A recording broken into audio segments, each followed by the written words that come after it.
We've been talking a lot lately about cases of anti-Semitism in Britain's Labour Party, and it turns out the problem is even larger than what we originally thought. Reports are now saying the party has secretly suspended 50 members for anti-Semitic and racist comments. Labour Party leader Jeremy Corbyn has also conceded for the first time that his party has a real problem with anti-Semitism. But he's still insisting that the problem isn't huge. The British Telegraph newspaper claims that the 3 recent public suspensions of Labour members is just the tip of the iceberg. The report says that since Corbyn was elected as party leader in September, the Labour Party has been taking in many new members with anti-Semitic views. Corbyn claims only a very small number of people have made controversial remarks about Jews in Israel, but admits they shouldn't have made the comments and says the party intends to investigate and suspend them.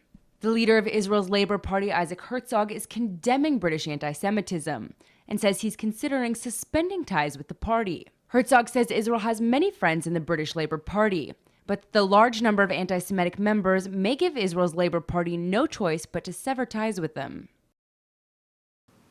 So the big question is, how widespread is anti-Semitism in the British Labour Party?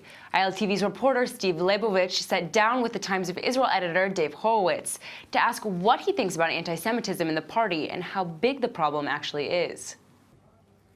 Look, I think the Labour Party fared very badly in the last elections. It was led by somebody who happened to be Jewish, Ed Miliband, who, for Israeli viewers, I think there are certain resemblances between him and Isaac Herzog in terms of being somebody who found it difficult to connect with a wide proportion of the public and who was seen as very, very smart but not terribly charismatic and so on. And then they had these leadership elections and the radical left was elected to lead the Labour Party. Jeremy Corbyn was somebody on the fringes of the party. And he won election because I think a combination of factors. The other candidates were not particularly impressive, and they had this membership drive in which it became very, very easy to join the party. It cost very, very little, and lots of people who supported Corbyn, evidently, joined the party and elected him. And on the far left in Britain, and it's not only in Britain, there's been an alliance among some with Israel's with anti-Semitic far-right political sentiment.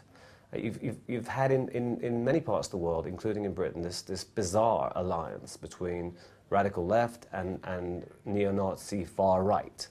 I think if there are 50 people who've been kicked out or whatever is the case, when you think of how many people are in the Labour Party, that's not actually all that many. There is some merit to that claim.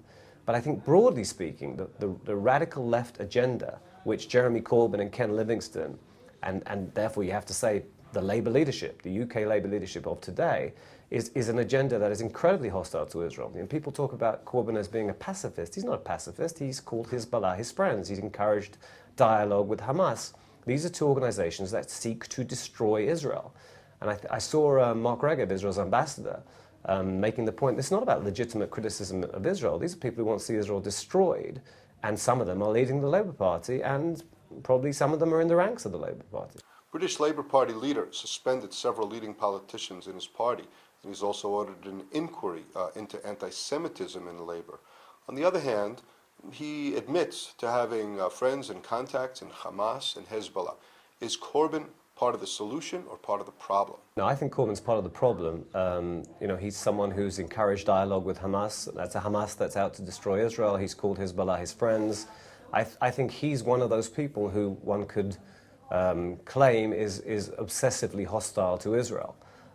In other words, someone whose criticism of Israel strays beyond, well, you're uncomfortable with this policy and that policy, and look at all these other countries where we're troubled by as well. I think he and that it's the mindset that has this excessive focus on Israel, as though we were the worst offender when we are anything but.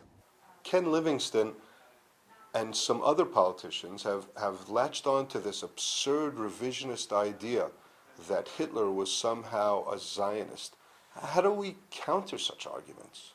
Well, first of all, I'm dismayed at the lack of rigor that I've seen in the coverage of the Ken Livingstone scandal, I would say, in debunking the claim. I mean, the notion that Hitler was interested at any point in the establishment and maintenance of a thriving homeland for the Jewish people it's obscene to make that claim, and Ken Livingstone knows it full well. And unfortunately, I've seen a couple of historians who've explained why this is absurd.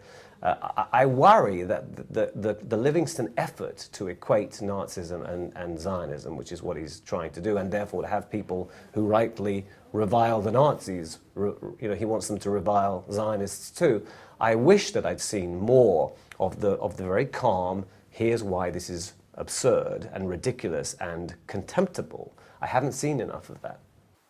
Anti-Semitism is certainly on the British agenda today, but the real story that people are talking about is the Leicester soccer team and its winning of the Premier Championship. You're something of a soccer buff and also a rational man. Do you have any explanation for such an irrational sports occurrence from having taken place? Well, it is extraordinary. It's not entirely unprecedented that a team from nowhere comes and wins the top league of English football, but the last time that it really happened, which was, I suppose, in the 70s with a team called Nottingham Forest, football was more equal. In other words, you didn't have these mega rich tycoons who'd taken over clubs, and you didn't have the inequality, which created a situation which only a few teams could really win the league. And then out of nowhere comes Leicester, who were, I think, 5,000 to 1 outsiders is not even a good enough word. You didn't put a wager on I that? did not. I support Arsenal, who are somewhere around third place at the moment.